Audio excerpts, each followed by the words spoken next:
I don't know if your fan base will like this shirt or not. What is that? What does it say? Wayland Core. It's from Aliens. Probably a few of them. But hey everyone, how's it going? It's I the Real Randy Chavez coming at you today with First Sergeant JB Lewis. Everyone say hello to Dashie. Hello, Dashie. And we're gonna mix it up today. And JB Lewis is actually going to be interviewing me in preparation for his upcoming podcast, which we're not sure when that's going to start because you have I think you have at least 2 more years that you were granted as first shirt where you are, right? Yep. So I'm currently a first sergeant in the United States Air Force. I am in the middle of getting permission from the career field to host a podcast that kind of talks about life as a first sergeant, and not that we live interesting lives, but the things we deal with are extremely interesting. But I think it would help promote folks seeking help to understand that 90% of the stuff that folks think they're going to get in trouble for, yeah, they might get in trouble, but they can find their way out of that. There is success on the other end of that disruption in their lives. And I want to be able to talk through that with prior first sergeants and say, hey, hit me with the scenario. Let's talk about some weird shit. And then let's talk about how the first sergeant worked through it. And then let's talk about how the individual made it through whatever situation they had come up in their life. So I'm waiting for permission from my career field to do this while I'm active duty. And so those of you that don't know, active duty military members, all military members are bound by a social media, what do you want to call it? I don't want to call it a clause, but a social media behavioral expectation. There's some things that we can't do. So anyway, I feel like that's very, very loose on what you, because I've seen, and again, these were not necessarily the girls' fault. Like I've seen girls go and do like a transition thing where they are in like their ABUs and then they're in something where it's, oh wow, that's a woman.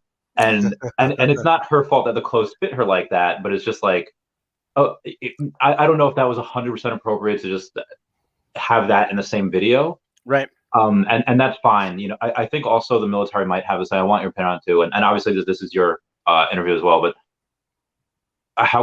do you think the Air Force and military in general will look the other way when you have this like pretty 20-year-old girl on TikTok that has like 3 million followers and is actually doing more for recruiting than recruiters do? I think it matters. Does it project a negative image of the Air Force, right? I've seen Army and Marines too, right? So I just scrolling through. Hey, cheers, by the way, all of you in Randyland. I don't know if anybody's called it that yet, but I'm gonna key that for you, Randyland. Okay. Cheers to y'all. I think it has to do with if it presents a negative image, if it shows the military in a negative light. And I think that just because a woman is comfortable the way she looks in every outfit, I don't think that's negative, right? Now, haven't seen the videos that you're talking about, but I believe that the confidence that woman is showing in her TikTok is the kind of woman that we are attracting to the military, right? We want a woman who's confident in the way she looks in any sort of clothing, right? Put on the uniform, be confident, show up to work, be the best you can be. And then if you got 3 million followers on TikTok and you're a positive influence on your followers, then that's even better. That's a plus, right? Agreed. But yeah, I'll hand the reins over to you now, and we'll do the interrogation interview of the All real right. Randy Chavez. So I'm excited, man. This isn't like last time when you and I sat down and talked. We can see comments and stuff, but so basically, hey, there it is. Yeah. Nice, awesome. So all of you heard Randy has given me the opportunity to interview him, and I'm looking forward to launching my own podcast / YouTube video. And we're going to talk about where in my channel, I'm going to talk about weird situations that happen in the military and how do people work through them, right? Anything from a a person lying about their mother having cancer and getting free money from the military to go on vacation, to no shit, this happened, a person getting an abortion to get a PT waiver so they don't have to take a legit PT test, right? And I see the look in your face, right? So the first thing we learn when we go to First Sergeant Academy is control your face. Somebody walks in and they start talking, and you're like, oh my God, how am I going to work through this, right? So the whole point of this is to sit down with other first sergeants. Let's talk through some weird, crazy, doing dorm inspections and finding a sex toy in the freezer. Not like sex toy in the freezer with a bunch of other shit, like a sex toy standing straight up and down, like in the middle, like they did it to make me uncomfortable kind of thing. And it's like, well, the fridge is clean, so I guess I'm going to shut that fridge and move on about my day. All right, with that being, we're going to start with about you. So, Randy, I want to know where you were born. I was born in Arequipa, Peru, and then I think I lived in Lima before I got adopted. When you got okay, so how old were you when you got adopted? I think that the paperwork says like I like a little over 6 months. I think it was a little. I think I was a little older than that. I think the paperwork might have been fudged up a little bit, but it was like under a year. Yeah, under a year. So no memories of Peru. No. Have you been back since?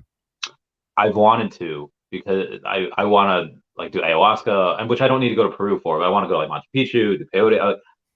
And again, I don't need to go to Peru for that. And but no, I haven't gone back. I will probably maybe in the next few years. Oh man, that's awesome.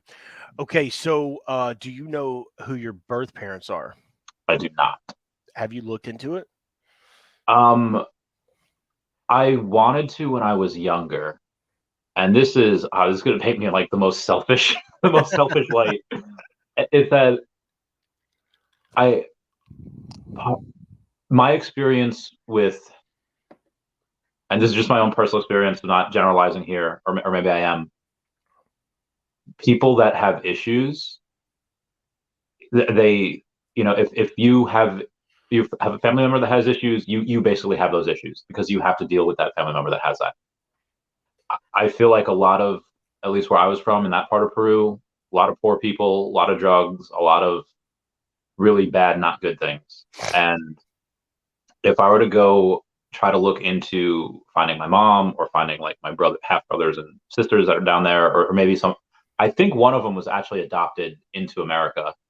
But if I go and do that and then they are not in the best way, and maybe they're only alive, and I'm not saying they're all addicts, but maybe that if I go down there and I have sympathy towards it, because I've never seen or talked to anyone that was blood related to me, like ever. I don't know how I'll react. Maybe I'll have sympathy towards the situation, and then maybe they act really cool and they act okay just to kind of get their hooks in me and then like bleed me dry somewhere, or I don't know.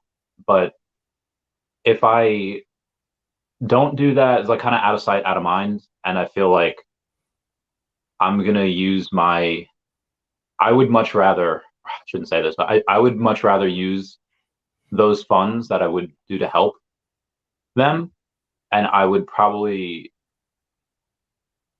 use those for other philanthropic goals, like the animal sanctuaries I plan to do, or community centers in neighborhoods in America. Because I feel like also sometimes you have, especially addicts, that are only reason they're not dead is because they can't afford to you do their vice, whatever it may be. They don't have enough money to get whatever it is they need to get their fix. Yeah, and God forbid I go and give them funds like, okay, here's for like car, here's for things, whatever, and then suddenly, and then they're dead because of me. I don't know how to deal with that, because that could have been totally preventable. So that's kind of my really long-winded answer about that. No, man, that's I can understand that, right? Like, so you said siblings, so you're aware of some siblings. Do you know how many siblings, like blood siblings, you have? I know I have at least one full sister that was older than me, but I apparently like a whole bunch of like half brothers and sisters, like 3 or 4. Yeah. Okay. Well, cool, man. I guess like my feedback on that, or my kickback was, I'm a what if, like, what does life look like on the other end, right? And I understand that opening that door. Hey, one of these comments says you were left at a Taco Bell, and I can't help but laugh at that. I don't I, think there's many Taco Bells in Peru, man. I don't think there's any. That's awesome. Yeah. So my cousin, this is kind of hits home to me. Is my cousin? I have there are four female cousins. All four of them had the same mom and dad, and their dad passed away. He was an Army warrant officer. He passed away maybe in the late 80s, early 90s. And in the early 2000s, they found out that they had a half brother and a half sister from when their father had an affair in Florida. And they didn't want anything to do with them. And I could never understand that. For me, my personal reasons, like it's I'm a little harder, I guess, is like somebody asking for help and I don't want to help. I just won't help. Right. But like I do want to know the situation, right? Like I want to know like how it was. And so that's why I asked the question. So you talk about adoption. You were adopted between the ages of, let's say, 6 months and 18 months. Where did you end up right after that? The people that adopted me, they brought me to I think Florida because that's where the first stop was. I think that's where one of my family members was at the time that had like a gathering. Hey, touchdown America. Wait, Peruvian family or American adopted family? America, like the people that adopted me, their family, I think, first was in Florida and then to New York. And I stayed in New York for most of my time Which before. borough did you grow up in? Well, Nassau County, so Nassau County. on Long Island. Yeah, Okay. All right. So not one of the five boroughs there. What's your earliest memory? Is it New York? yeah. I think it's of my aunt, what my aunt's by my I think my mom's sister. Were one of those things where like you push like a little play cart. It's got little balls in it, and as you push it, the balls bounce around. It's like Uh, this weird looking launmower that the shit. yeah, yeah, yeah. Yeah, I know what you're talking about. So I was like maybe I think I was about 2 or maybe slightly under 2. Because I think hippocampus starts developing around 18 months, which stores memory. It doesn't fully develop till years later, but I think that's my earliest memory. Cool, cool. Do you have any adopted siblings? I do not. No. No, they had the chance to actually take my sister while they're down there, but they're like, nah, one's enough. So Understandable, right? Like, I mean, until you have kids, you don't understand that that commitment. yeah. So what was it like growing up as the only child adopted in New York from with a Peruvian background? Um, it was a little weird. It was because they're white and they had raised me. They had they told me very early, hey, this what adoption is. I think I knew like before I was in kindergarten, like maybe preschool, maybe before then. Like they had that conversation with me, and because they were white, so obviously it would have gotten brought up, anyway at some point. And and just being in a mostly white neighborhood, it was that was also um a little interesting, just because it's, oh hey, there's someone different, and like, oh hey, in all the class pictures, which one doesn't belong, like, okay. So were you the only minority in a class? For like grade school, yeah, there was maybe every now and then one like Indian or African American or maybe another Spanish, or yeah, there was mostly a white neighborhood. Mm. And then it was when I got to middle school that it got a little more diverse, and then high school, a lot more diverse. uh, and then it was, I think this is from my like just genetics, like eating really really quickly. I think because down there maybe you don't know where your next meal is coming from. I always remember, hey, slow down, no one's going to take it away from you. I just love to eat. And I would Man, just shovel it real quickly. so I'll tell you this. I remember eating really fast. Is it me that's being choppy or is it you that's choppy? Are you getting I think we're both fine. Like okay, cool. I'm not physically choppy. Cool. So I remember eating really fast for as long as I can remember. My grandfather on my father's side is really wealthy, and and he was a self starter. He told me, he's gone now. He is the most influential person in my life. He was born and raised in 1936 in a dirt shack cabin in South Texas, and he built an empire in the oil field in Texas. Sold that whenever he was in his late 60s, early 70s. He sold that for several $1,000,000 and then retired. And so I say that to give background, that when I say he's really wealthy, he understands what it was like to have nothing. And so he would have this comment. What He's like, what are you eating so fast for? Nobody's going to take it away. But I remember thinking that if I don't eat everything fast, I'm not going to get seconds, because I hated the feeling of being hungry. Right? Yeah. I was always hungry. So and it took him until I was the age of 16, and he slowed me down, and basic training snapped me out of it. And I'm still 23 years later, still eat as fast as I can put it in my face. You couldn't tell it by looking at me, but I like to eat. Yeah, there was a couple of things that, looking back on it now, okay, like this is definitely like a nature type of deal. And that was, yeah, that brought up, it's that in conjunction with my parents a little older, so that, technology staying roughly the same with like one new invention each generation, then something going to the internet. It just, I think raising a kid, in like the late 90s, early 2000s was probably really hard when you had no experience with technology. So you had mentioned high school a little bit, and I want to get into that because I met you when you first came into the Air Force. Yeah. So how old were you when you first? Let's go to high school. What were you like freshman year? Because all I can imagine is Pokemon, Dragon Ball Z, and whatever weird like anime Japanese stuff is out there. I say weird because I don't get into it. I'm sure I'm sure that people give me a hard time about it, but that's fine. But go ahead, hit us with what it was like freshman year for Randy. So going back to where that was a slightly difficult thing was probably middle school, where there was I carried around this, I call it like a book, like a mini book bag. It was more like a satchel. It looked like a purse. It was this thing that went around your shoulder. Like Indiana Jones-esque, but everybody calls it a man purse. I can't find like anything like that anywhere, like on eBay. I've tried looking for one where you could carry all of your Game Boy and Game Boy Advance games in it. And like, so I would play like in between class, or sometimes I would play in class after school, whatever.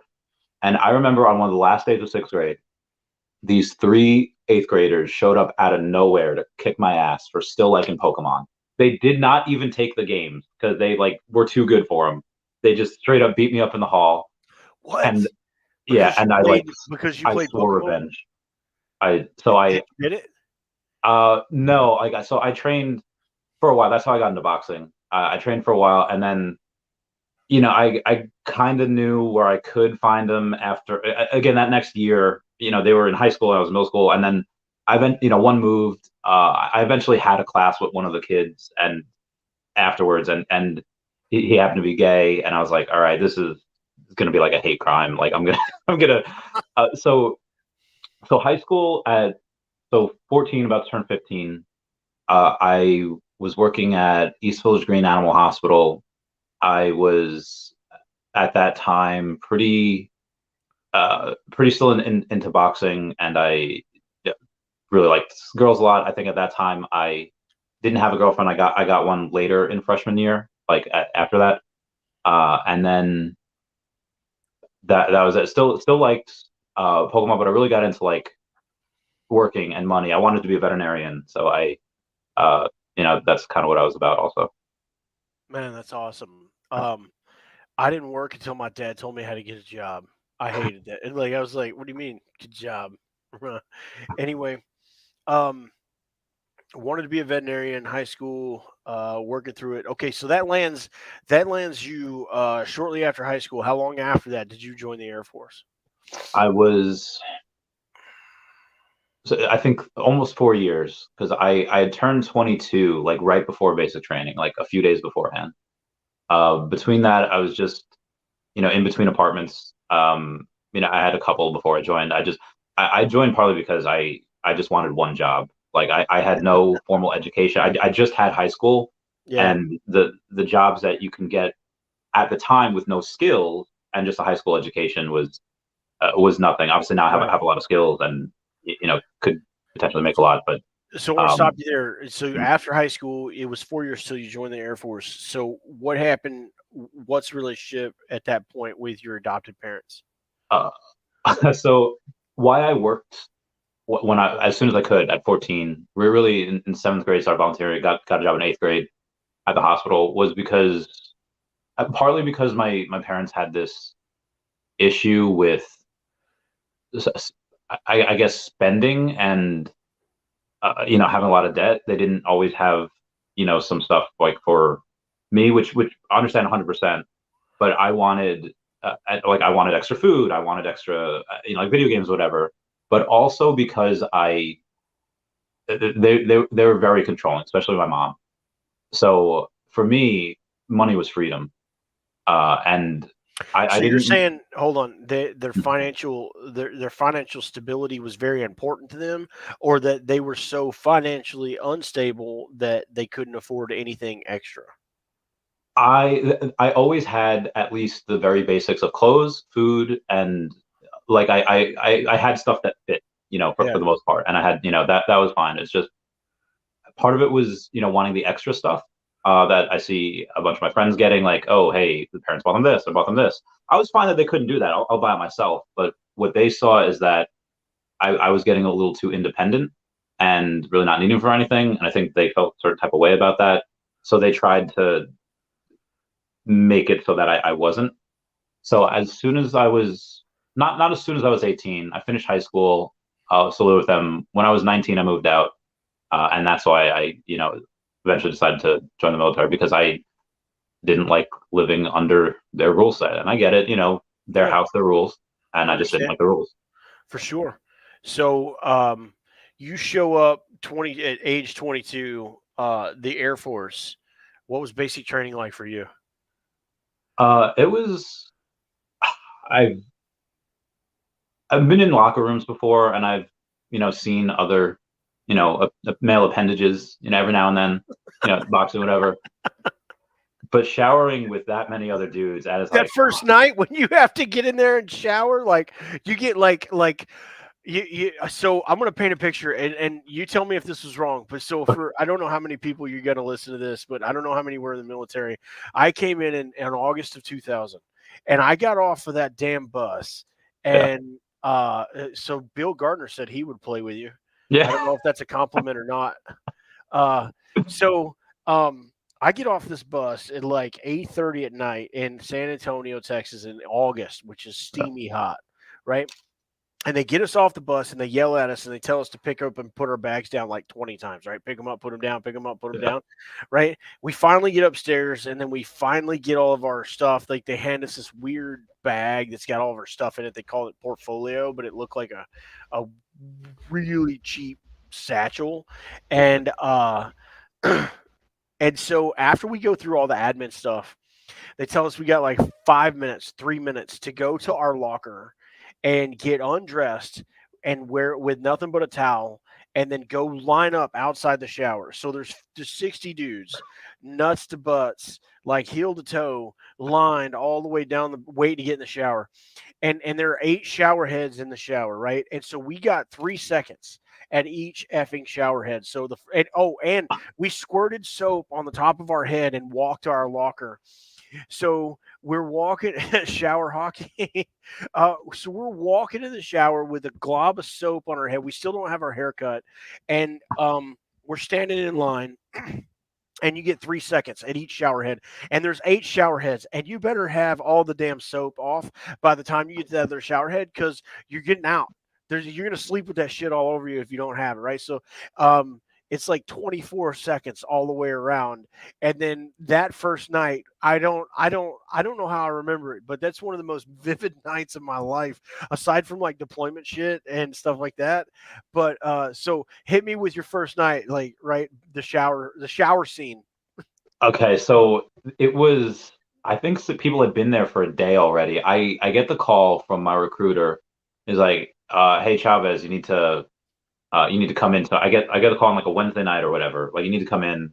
We might have a spot open for you. I had the ASVAB score high enough where I wanted to wait for an intelligence job, and he said, if you this guy, uh, he he said, because you had such a good ASVAB score, you can go in as open general, and because of the score, they'll give you a job that suits your score. Perfect. We have something for you. Great. It smells like bullshit. And then I got 222. Sucking poo poo out of an airplane. Yeah. So he calls me and says like, hey, come in. We have something for you. And he says it's open general, and I was like, okay, I'll take it. He's like, okay, get this stuff, and meet me here, tomorrow. So what year was this? What year and month? This was 2012. This was December 2012. I remember getting the call. 10 years ago, man. Yeah, December 20. Yeah. Oh my God, that was 10 years ago. Right? Oh my, yeah. It goes by like that. I remember being at my parents, and then I get the call, and I was like, okay. And then my mom's like, who's that? And I was like, oh, it's my recruiter. I think I'm going into the Air Force tomorrow. And she's like, oh, what about Christmas? I was like, into the Air Force. Like, I don't care about Christmas. So that was pretty funny. I get there the next day at I forget what it was, like in like the midday, like early morning, midday. And at the recruiter's office, he drives me to the airport. I go. There's a couple other people there as well, and the flight gets continuously delayed, and we had a layover, I think, somewhere before we got to San Antonio, or before we got to wherever we were going, and I'm not 100% sure where to go. Like, my recruiter said, you'll find this lady at so and so. I was like, okay, I'll find her. And there's signs everywhere. Basic training, Air Force Airman basic training this way, right? Like, you couldn't get lost if you tried. So I go and I found her. Oh, excuse me, ma'am. My name's Wendy Chavez, and she. I don't. This is probably part of it. Although she was also probably really pissed off, because at this point it's like 1 a.m, and I assume her night detail. She just didn't want to be there. She was just very, very rude, and I was like, oh man, she's being kind of rude. And I'm like, I didn't say anything. So standard ops for services personnel. Yeah. so I get to the bus where we're finally going. It's, I think, 3:30 in the morning, like 03:30. My recruiter, I've had him on at Sergeant Lyles. He gets on, he's like, y'all got 30 seconds, get the fuck off this bus. We're like, oh shit. So we go. And TI or your recruiter? No, he was my TI, not TI. Okay. So, TI for everybody is training instructor in the United States Air Force. We don't say drill sergeant. We say training instructor, because we're better than you and we know it. So, we do the thing, and he's like, all right, y'all go sleep. Y'all, visit in bed. Don't make a peep. And at this point, it's like 4 a.m, and I think we get up at like 04:30. So I didn't sleep like at all. Really? Dude, yeah. We got in, and by the time we were done, I remember hearing Reveille go off in the morning, that first morning. So I got to basic train on a Tuesday, and I remember hearing that thing go off, and they let us sleep for a little bit. Like, they let us. The sun was out that first morning when we got out of the bed. Oh, my entire flight got there together, though. So you're different, right? You showed up. You showed up after everybody else, so they're probably already processed in, right? My entire flight got off the bus. We all got yelled at together, and then they followed us in and made us point at a locker, right? Like 54 or whatever my number was. So go ahead. Sorry, I didn't mean to interrupt. You're good. And we get up. It's like, okay, we get up, and we about to go, I think, just to Chow, or wherever we're going first. We do whatever. We go to Chow. We're all still in civvies, and I remember I hadn't eaten in, I think, in almost like 24 hours at this point. I get like some eggs, I get like sausage. I was like, and I just get water. I don't get any chocolate milk at that point, because I'm like, oh, do I get it? Like, whatever. So as soon as I sit down and I'm ready to scarf this down, my TI goes, "You're done." And I was like, oh. I was so hungry. I was so tired, and I was sick the whole time. I got to basic sick. And then you were that douchebag that got everybody else sick too, didn't you? Probably. You brought that I shit mean, from Long Island, getting everybody sick in Texas. The temperature change in December, it's like 20 degrees in Long Island, and it's fucking 80 in Texas. yeah, it was snowed sometimes, and then it was 70 degrees like in the afternoon. It was crazy. So that was, and then so I was right before basic. I was with this girl we were into a little bit of the kinky stuff, and she liked to scratch, and I was okay with it because she was letting me hit it. So one of the he was taking, I think he was taking like a waist measurement or whatever. Like I had, we're in the towel, and he says like, "Hey, I'm about to touch you here. Is that okay?" Like where the tape measure was going to go. I was like, "Okay, yes." And then after like 3 seminars that we had, or 3 classes of sexual harassment, start training. Oh, okay, that's why he's asking if he could touch where he's putting the tape measure. Yeah. I get it now. So, he does that, and then I walk straight to the shower, and then he was like, "Chavez, the fuck happened to your back?" Because I had a bunch of scratch marks. Sir, Attorney Chavez reports as ordered. My girlfriend likes to scratch, sir. and he's like, okay. So for all of y'all listening, in basic training in the Air Force, when you show up and an instructor asks you a question, you have to answer. If it's not yes or no, you have to answer, and it begins with, "Sir, trainee, whatever your name is, reports as ordered." Right? And that's just an extra bullshit layer for you to get yelled at. But anyway, that's funny. My girlfriend likes to scratch. What do you say to that? I said, okay. And Dude. then it was like the next person. And I don't know when we incorporated this, but we had a makeshift shower monitor where he would Wait a minute. stand. Yeah, he would That stand was in just like, out to watch a lot of swinging dicks just hang out? no. So you know how, like, I don't know how this kid was elected. He would go like standing buck ass naked, left sir, right sir, and he would, Just like at the table? Like, yeah. first table, second seat, first table, third seat. Yeah, so he would stand there with his dick out, left sir, right sir, like to go with shower. Was it self-appointed, or did the DI make him do that shit? No, it was self-appointed, I think. Oh, God. I think someone said like we need a shower monitor, and then this kid was just selected for it. So That's great, man. So what let's see here. Interview's going well when you interviewer calls a host a douchebag. Okay. So basic training, everybody gets assigned a detail or a duty for the entire time you're in basic. What was yours? I was laundry person. God, didn't that suck? No, it was because we didn't have to get yelled at for the minutes that we were doing that. So what the only thing I did find a little, not weird, a little weird, is that You licked most of the everybody's guys, underwear, and didn't you? I didn't find this out until recently, they had those brown streak marks in their tidy whities, and like they Like you weren't hit a washing deer? they like they weren't washing their butt, and I found out recently on TikTok that a lot of guys don't wash like in their butt, like What? they just like let the soapy water get in there, and like that's they're clean. I was like, Listen, we're gonna pause. Everybody, if like you need to wash your ass with a rag, with your hand, and some soap, and get up in there, right? Like I use wet wipes. Like y'all got to take care of that shit. so Anyway, yeah, go so I thought that was, yeah, a lot of guys had them brown streaks, wash some dirty chonies. and then also it gave us Time time to out. read that manual they give you, like your Air I Force. still have mine. So 22 years ago, I still have my portfolio manual. It has all the shit in it. I wrote in it. It's in my office. Um, so okay, so you were laundry crew. I got a story about laundry crew.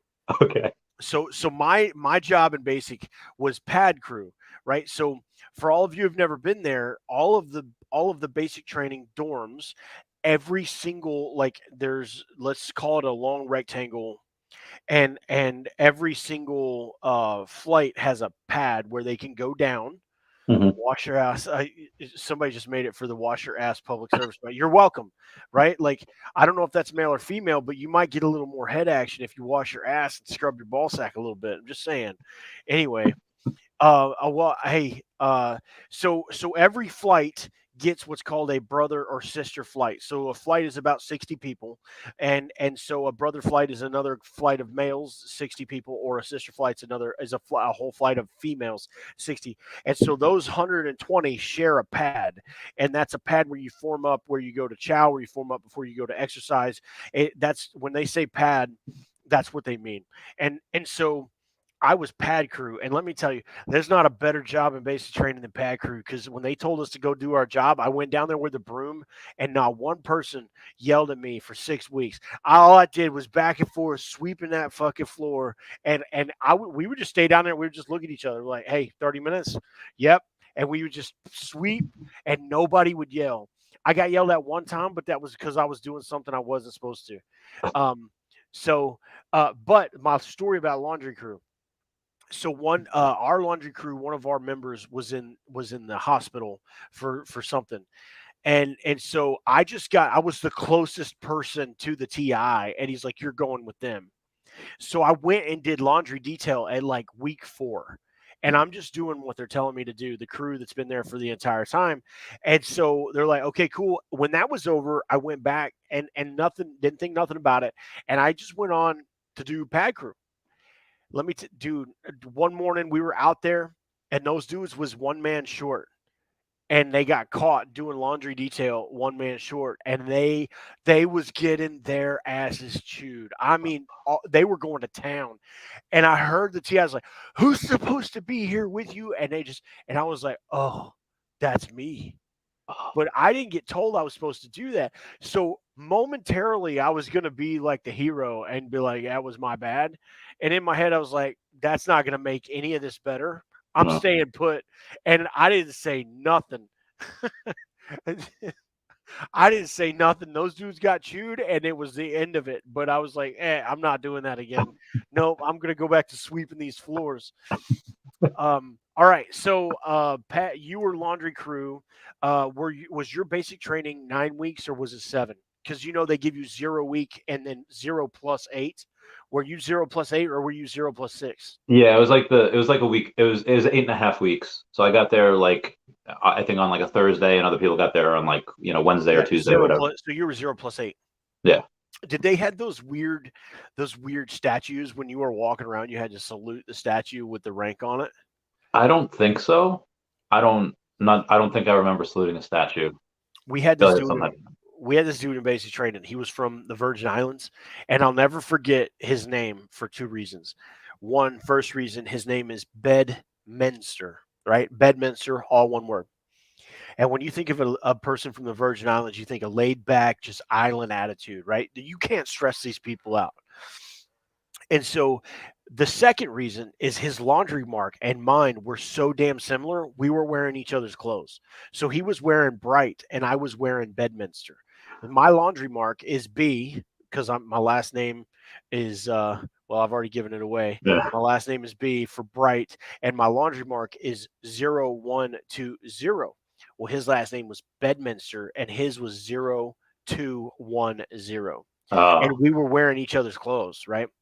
But this dude, he was right next to me in lockers, right? And we had this dude, this TI, who was yelling at him in basic, and he's like, so when you come and do a wall locker inspection, he's like, "Sir, Airman Bedminster reports is ordered," and the TI was like, "Bedmaster? What are you, some kind of fucking gigolo?" And everybody lost it, and he was trying to tell him what his name was, and the TI wasn't having it.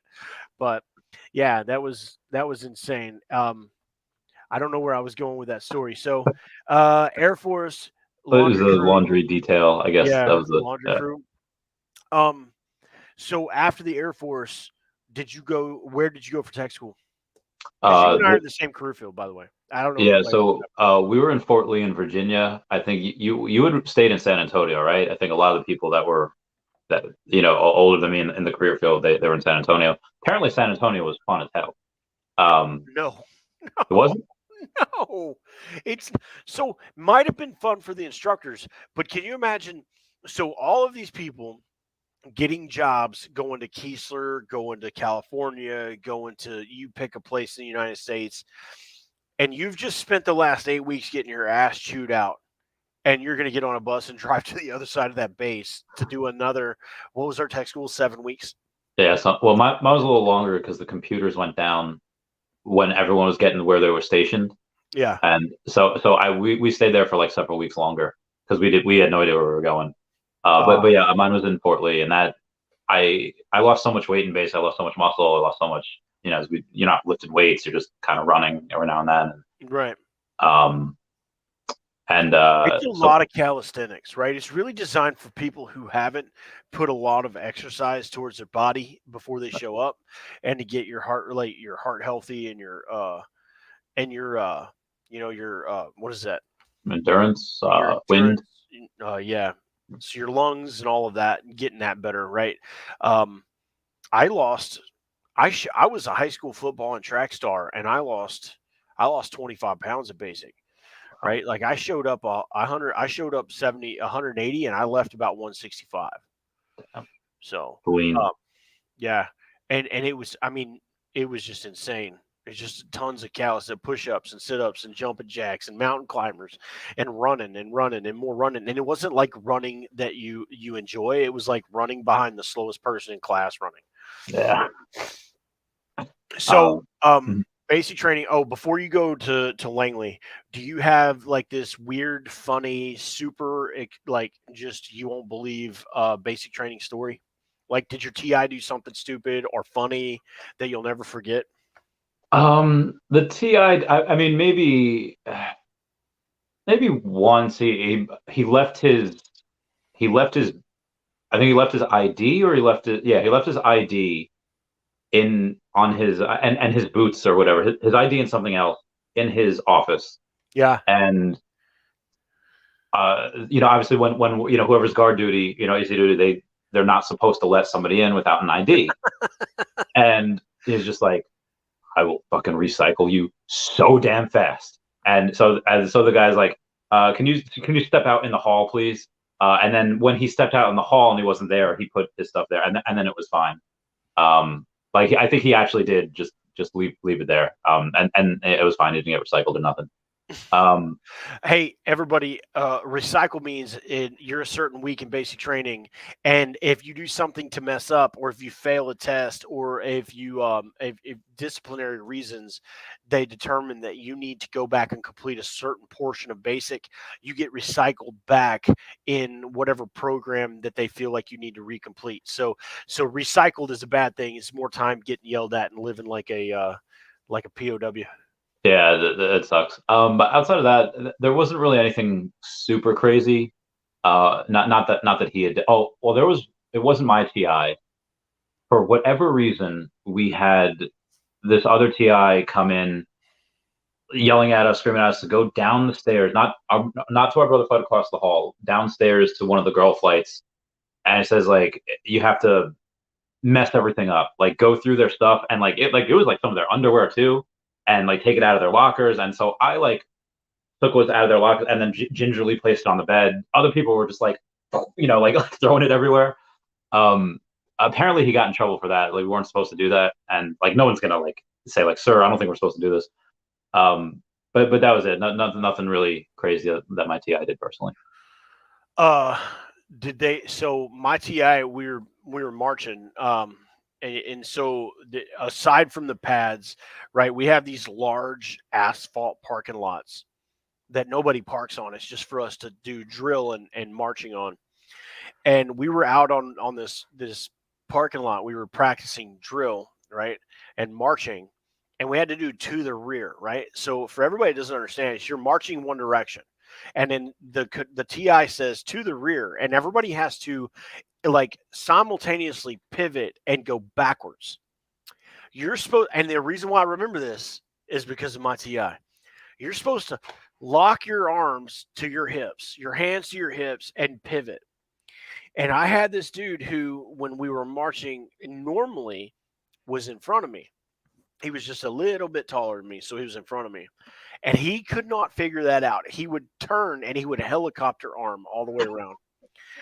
And we had practiced this and practiced, and this guy couldn't get it. And I hear this, we're marching, and I hear this to the rear.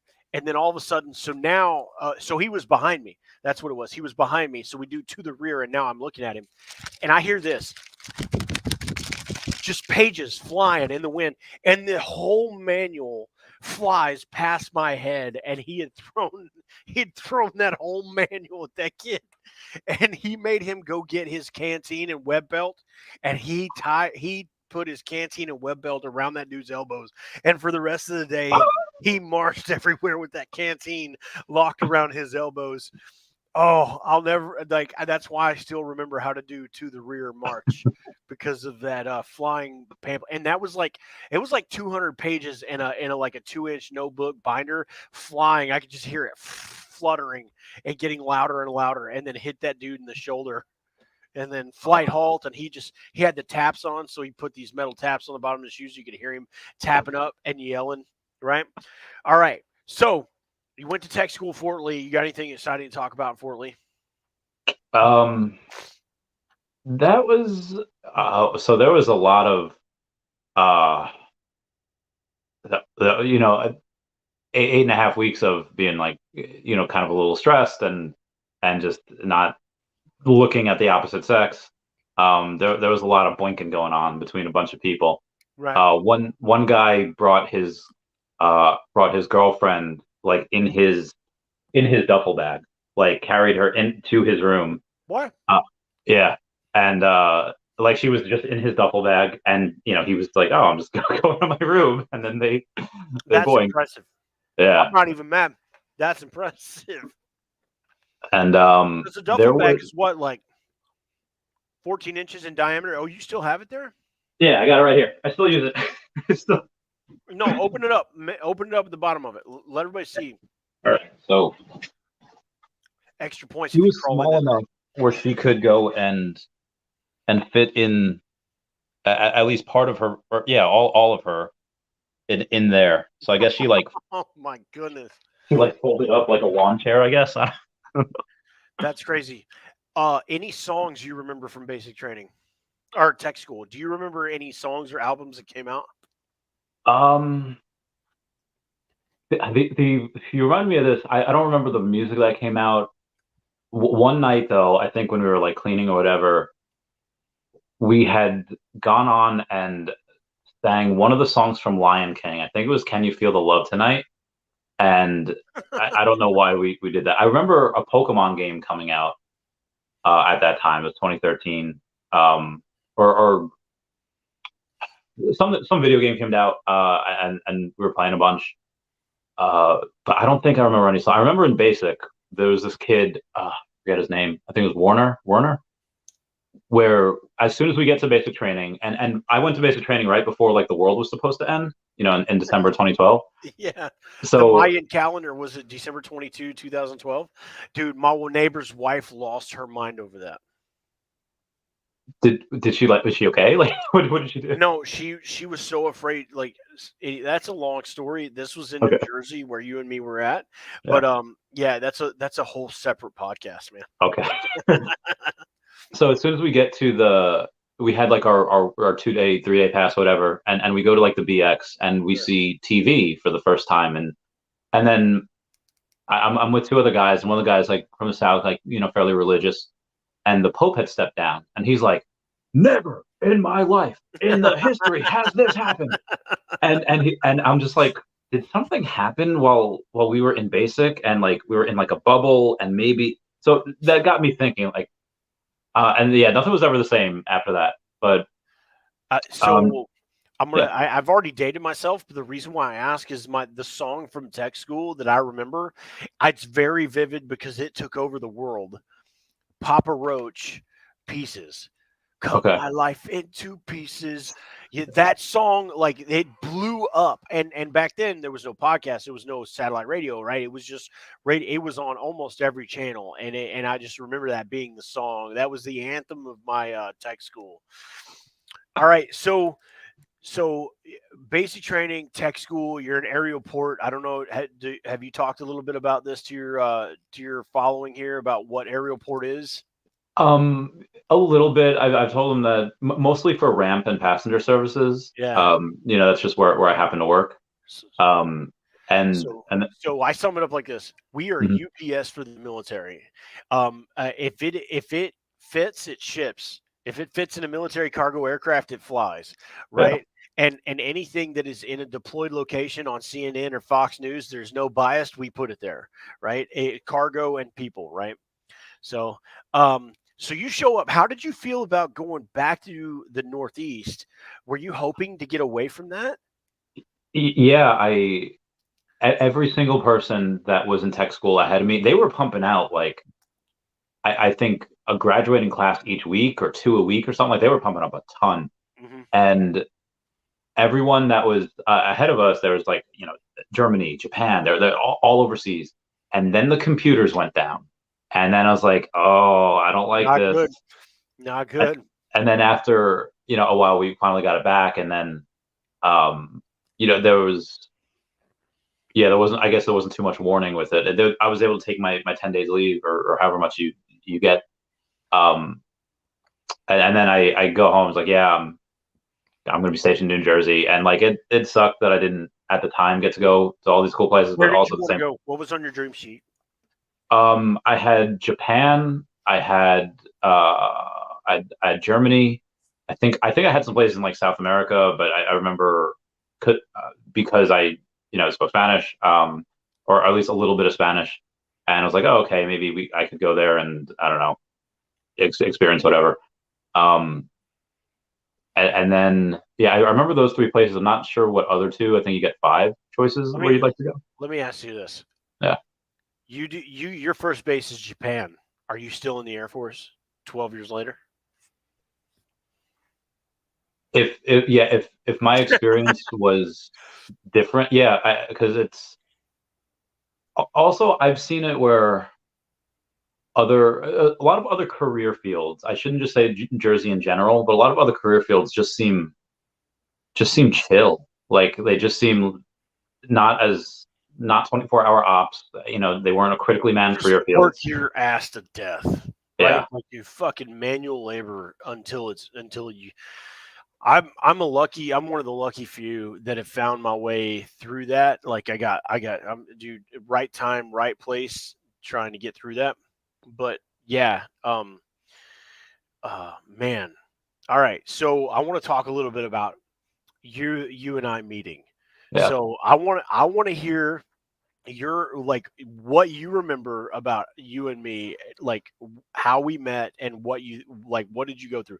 I don't want you to tell me you thought I was like whatever. I just want to hear like what were you thinking. You show up to McGuire. JB Lewis is your sponsor, and get just start go from there. So I remember our first phone call we had. Okay. Uh, I don't know who gave me your number. But I think I was either still in tech school or I was just on home on leave, and I knew I had to call you. I think it was someone from tech school that gave me your number, like one of you know, um, their supervisors there. And I mentioned like, yeah, and you asked what date am I coming? I was like, I'll be coming on this date. And like, oh fuck, like it was so soon, I guess because I guess nobody had any new transfers from the school from tech school for weeks because computers went down. So suddenly everyone was coming at once. Um, then I get there. I remember you had taught us to stand for master sergeants, and I was like, okay, like they tell us in tech school and whoever to stand for officers when they enter a room. You told us to stand as a master sergeant. I was like, okay, I respect. You were big on respect, and that was fine. I could do that. I could play that part. I didn't know exactly where. I knew your job was like to in process me or whatever, but I thought that you also, when we were done in processing, like followed us to our like career fields or whatever, like wherever we were going. I also remember you. It was one of the days where Major Hogan talks about God damn it, that dude. I'm not going to say anything else, Okay. but I haven't I'll, thought about that name in forever. That's a different podcast too. he Okay. was so like I don't know what the big deal was, but there was like a whiteboard that just happened to be just on the floor. It wasn't like thrown away. It was like standing leaning up against the wall. In the training office when you got there? Yeah. And he was just like, "What's this doing here?"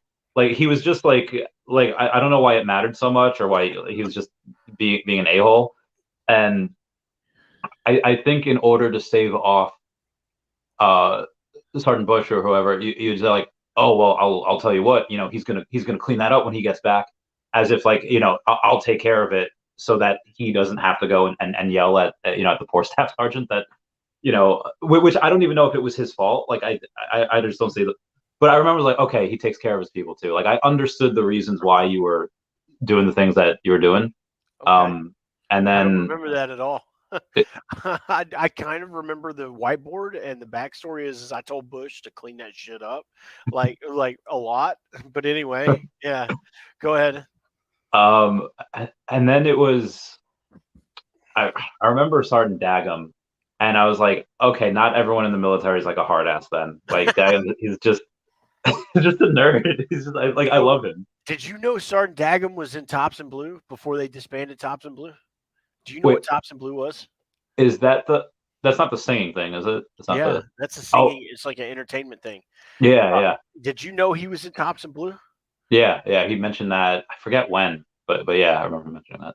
Um, God, I wish I could YouTube that right now and show you, like, cause he was singing his ass off. Like he won like runner up in all of MagCom, right? That's like for all of you, that's like runner up for like I don't know, 20,000 people. He showed up to this MagCom Air Force Idol, and he won runner up. He was number 3 on the list for the Philadelphia Phillies to sing his to sing the national anthem in Philly. Like that man could sing his ass off, but we give him a hard time because when he wasn't singing, he had an accent, and we called him so for everybody listening, Sergeant Daggum, he's Filipino. No, um It, he's from Guam or oh, Saipan.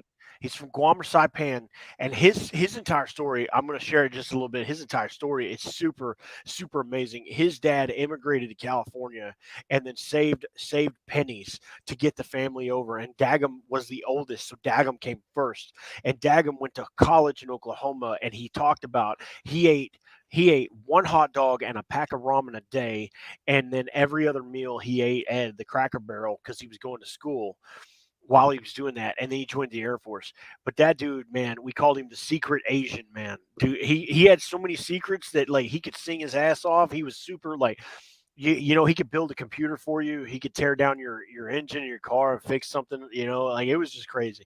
Yeah, and so Daggum, the secret Asian man, we loved it. It was fun. I love that dude, man. I haven't thought about him in a while. I'm glad you brought his name up. yeah, he went into the Navy for a while, and then No, yes, Daggum, yeah, Daggum went to the Navy for a while, are and you then serious? yeah, and then I think he transferred back. So he went blue, and then he went back, and then I think he retired. He No, had he went to the Guard in McGuire. So he bought a house. oh So he got married, and I think it was kind of like an arranged marriage, like something with his culture. He got married by somebody he met through family. yeah, They have at least one child, and he went to school in New York for music production, and he yeah, sings in the subways there in New York. Like he's got his own. I wish I had. While we're talking, can I look his podcast up or his YouTube channel up yeah, yeah. I think you could and share the share it screen here? as well. Yeah, cool. Okay. So Daggum and Bush. So you said well, that means a lot that you got the impression I take care of my people. So what Yeah, else? that I when I got there, it was a lot. I was wondering when I was going to work because it was okay. There's basic training and there's tech school, and then we had a bunch of in processing, which took a while. Forever. Yeah. Uh, I remember it was, I think it was Cinco de Mayo, and it was there. There was a dude in a Big Bird outfit running up and down the halls of 2620, screaming, "I killed Sirius Black," like the line from Harry Potter. So And 2620 is what? What's that? Is that the dorms? yeah, it was the dorms. That was in right across from the subway, like the firehouse, and then the gym, or next to DFAC. Okay.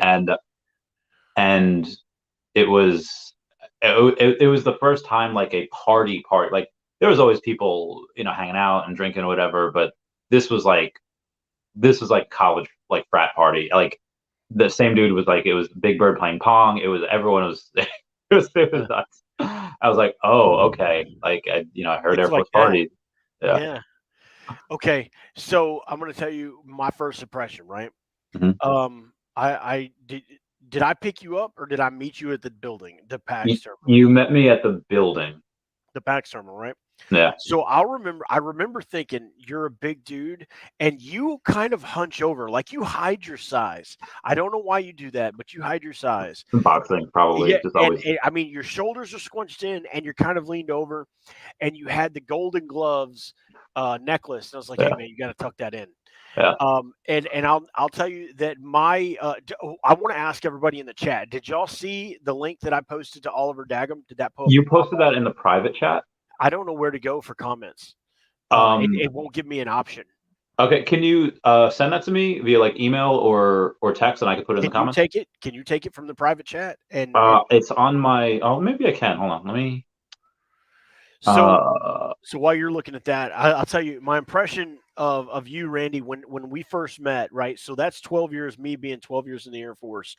I meet this guy who's completely hunched over, right? Not hunched over like you're hurting, but hiding your size with the Golden Gloves little necklace. And the way you had the like legit basic training haircut, like you could grow it out just a little bit. And to see you with long hair and facial hair now, it's still surprising, right? But I was like after 30 seconds with you, I was like, this is the kind of dude that if I told him to stand at the door the entire fucking day, he would stand at the door and not ask any questions, right? Like this is where I'm told to be, this is what I'm going to do, and I'm going to and I'll tell you, like it's refreshing. And I'll say this like from my perspective, the type of leader I am, right? I try to share what the situation is with the people that I'm working with, but sometimes it's just not, you don't have that, right? So it was refreshing to get that kind of mentality of somebody just ready to do what you ask them to do and not worry about all the whys. And it's like, dude, I need you to handle this, and I'll come back and we'll check on you later, right? So, just a solid dude that I could count on. It didn't matter if I was asking you to do, go check out a vehicle, go download a plane, or do, like go run fleet. All of the I guess unsavory aspects of our career. I knew that if I asked you to do it, it was going to get done, and there was not going to be any bitching about it either, right? Not one time do I ever remember you having one negative thing to say about anything, any task that was given to you. I'm sure out at the smoke pit or whatever, you might have said some stuff, but anyway. Yeah, no, I was just thankful to be. Like I actually remember. I don't know if it was. There was two Sergeant Richardsons. I think it was Senior Airman Richardson at the time. Yep. Where I think it was after the first day. They took me around to like, here's the BX, here's the He gym, went to whatever. Spain, by the way. They what? He went to Spain. Oh, cool. And then so there was a Airman Richardson and a Sergeant Richardson. Airman later got promoted, but Sergeant Richardson just retired about a year and a half ago. Oh, good for him. Yeah, right. So go ahead. Sorry. Oh, you're good. So I remember constantly for months being told like, hey, be here, do this, and then it was like I think it was like 3 p.m. After like one of my first days, and he goes, and yeah, it was like my first day, and he drops me off at my dorm and was like, all right, we're done for the day. I was like, what like like, what do I do? Like, where and then he's like, oh, do whatever you want, and then he's just like, you're free, and I was like, and I go in my bed and I was like, I'm free. It was so strange. But I remember a story you told also with, it might have been someone you went to, maybe you were in Germany, where this kid he gets to base and he doesn't see his name on the board, so he just hides out in his dorm room for like a month. Dude, that's a real story. So, a young man joins the Air Force, goes to Germany for his burst duty section, and they drop him off at his dorm. So nobody told him where to be. For 2 months, that dude didn't go back to work. And because he was so new, people were like, where the hell is this guy? And finally, when they track it down and figure out he's been on base for 2 months, like he's been just chilling. He didn't go to work. He just every day he found his way to the chow hall and the BX, and that's it. And every day would go to the chow hall or the BX and go back to his room and hang out. Yeah. But that was, yeah, that was a lot of my first days. So that was good times. Cool. So so you did 4 or 6 years 4. in the Air Force. So you did 4. What's your first duty section? It was PAX. It's passenger services. Passenger services. So anybody listening, passenger services is exactly like what you deal with when you go to the airport and get on an airplane. From the time you check in to your flight to the time you're seated on the plane, that is encompassing everything. Hold on. Hey, my wife is talking. Go ahead.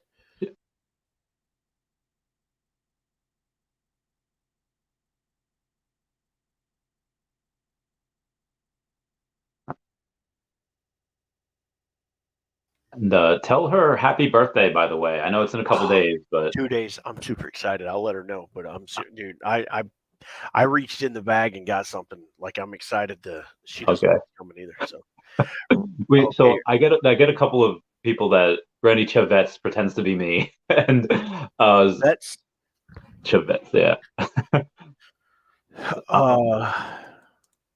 So the real Randy Chavez and then Randy Chavez. Yeah, I don't know who it is, but they they like to troll sometimes. There's a couple people that like that. Huh? Let me tell you this, Chavez. I have posted security on a flight line in Afghanistan and watched Afghan children run around Afghan jets, and I have been shot at. So I feel like that's real enough to be considered, yes, the real Air Force. Yeah, real military. Yeah. Okay, so passenger services, right? So did you do anything after passenger services, or all 4 years PAX? No, I did ramp for a while as well. Which one was your favorite? I think it depends on what year, because there was early PAX was great. Like the first 2 years of PAX were pretty good, because I love the people that I was with. Krins, Harnish, and then the new people came in, Fenton and Gutherman, Semstrat. Like Krins is good, dude. You're talking about Sergeant Krins? He was Airman Krins. I think he left as senior airman. I don't know that dude, but go ahead. But it was just a really good crew, and then I trained the new crew, and then I remember Miller going and he was senior Miller. Yeah.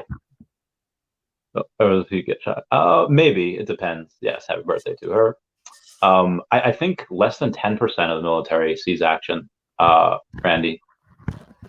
But so we just had a really good crew, and I remember Sergeant Miller at the time. He goes to Sergeant Chapman, and he's like, "I banged your airman," and then they wound up getting married, which was great, because we all thought Miller was going to be single forever. But then night crew was fun because I love night shift. Man, that was my favorite time in the Air Force. Yeah, that was because you did the work that needed to be done and kind of just chilled out. We would work out, we would go, and yeah, it was just thought we'd go to Wawa. It was a good time. God, Wawa, man, I miss Wawa. God, Wawa, man, is one of the funnest. Like, that's the only place to eat too in New Jersey at 2:00 in the morning, right? Like, that's all you get. Yeah, there was. Oh, so there was. I now that I think about it, it was probably is either homeless. I think it was just a bear with mange, maybe. But I remember one day just taking like $6 or like a $10 bill, and then having my cat card and just running to Wawa, and then I see roadkill, a deer, some hit a deer, whatever, on the side of the road. I go to Wawa, I buy muscle milk, I down the muscle milk, and then I'm running back. When I run back on the other side, that deer was half gone. Like and there was something that was walking away from it. And I don't know if it was like a bear because I've seen bears in YouTube videos at the that have walked on its hind legs, that have been bipedal for parts of the time. I'm thinking, is that like a naked homeless? But like, what can destroy half a deer in like 45 minutes? So I go back When you and say I run, you're talking in a vehicle, right? Or were you no, I running? actually went for a run. You Like ran to Wawa yeah, it was like 3 miles, and then one way. yeah, and then I ran back, and that was um, yeah, God obviously in damn it. really good shape at the time. Now I don't know if I could do. I might make it there. I'll make it back. Oh man, Um, that's crazy. so for a while I was considered I considered New Jersey like haunted, like it was the New Jersey Devil. Like I had it in my mind that this is a Yeah, crazy place. that's a thing, right? Like everybody up there believes in that. Yeah, and because I didn't know like, oh, a bear with mange can look like it's like a naked human. It could look Yeah. really sick, and at the time I just thought New Jersey Devil. I was like, sorry, Cool. forget where Hey, we're going. this is gonna segue, but your dude Chavez here is asking about like let's see I here, think I think 10% of the military in general sees action, right? Like, less than 10% of the entire Air Force. Can you see my screen? yes, adding it to stream Uh, right now. cool. So this is my photo album from my second trip in Afghanistan. So this is the Red Desert. Can you see this? Yeah. This is the Red Desert outside of Kandahar Air Base. This is my Afghan partners I partnered with and taught them how to do our job. I'm on a Russian helicopter here. I reenlisted on the edge of a mountain Wow. when I turned 30 and reenlisted on the edge of a mountain in the same day. So I was flown there on the Russian helicopter by an Afghan pilot and a Lithuanian flight engineer, and I reenlisted on the edge of this mountain. Um, these are the first three graduates of the tech school in Afghanistan when I went there to teach. So, so yeah, man, that's just one experience. I've been deployed 6 times. I got 43 months overseas in Southeast Asia somewhere, Wow. and this is yeah, man. This day here was super cool. I set up a roadside checkpoint with my man. His real name, I don't want to say it, but it was super cool. I love the name. Call sign Shakedown 31. I'll never forget that. It was a cool time, man. So yeah, fun times in the Air Force. You get to do cool stuff no matter what. Yeah. So So that leads me segue to your deployment. I know you got at least one. How many did you do? I unfortunately only was able to do one. I remember when I, so do you remember Wolfgang? You know who she was? She, I no, I remember the name, but all I can think of is that stupid restaurant, Wolfgang Puck. I He's don't got think I ever went restaurants all over airports. there. Okay. So she was a very, like, one of my best friends. She deployed. She came back, I think, for we lived together for like maybe 2 months before Uh-huh. I deployed, and then as I was coming back, as I came back, she was about to deploy again. Like I think I think 10 days after I got back, and I go to, oh God, who was the major there at the time? Quigley, I think was his name, and I go and I said, like, It had sir, to have been after Flack. yes, it was after Colonel Flack. Yeah, he had left. Colonel Flack had left after while I was away, and it was to, I think, Afghanistan. It was, I think, the only thing that they needed to do was me and this one other kid, Wrinkle. I'm sure you remember Wrinkle. Um, we would both, like, or he had to go to SEER training for this deployment, and it was, or he had to do SEER training. I think like 10 days or 7 days after I got back, whatever it was. So go, like, made it clearly, me and my friend just keep getting separated from each other, and I was at the end of my 4 years. I was like, and I said, can I go on this deployment? And he says, well, you won't really be getting like the rest. And he's like, I appreciate you wanting to deploy. I appreciate you wanting to, be out there, but you just got back. And I was like, it's the beauty of it. I'm already packed. I can go, take a couple days R&R, and I'll go. And he says, well, he looked and he's like, you're at the end of your enlistment. I was like, I'll extend for another year. You know, if you let me do this, I'll do that. And he says, I can't let you do that, but if you sign up for another 4 years, I'll do it. And I was like, hell no. No, that's a trap, man. Yeah. Yeah. So Omi Panda said, nice picks. I appreciate that, Omi. Yeah. Okay, so where'd you go? Do these folks, do your listeners know where you went?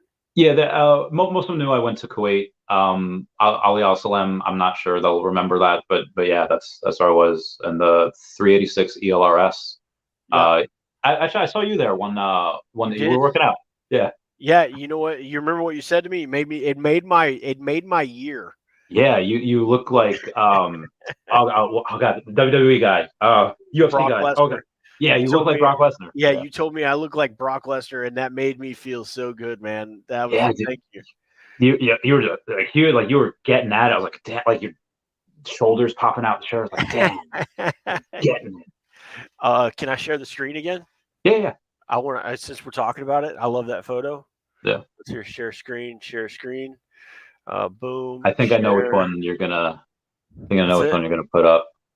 Yeah, That was it. yeah. Yeah, that was. I was like, yeah, you like a combination, I guess, between Mark McGuire and Brock Lesnar. Mark McGuire.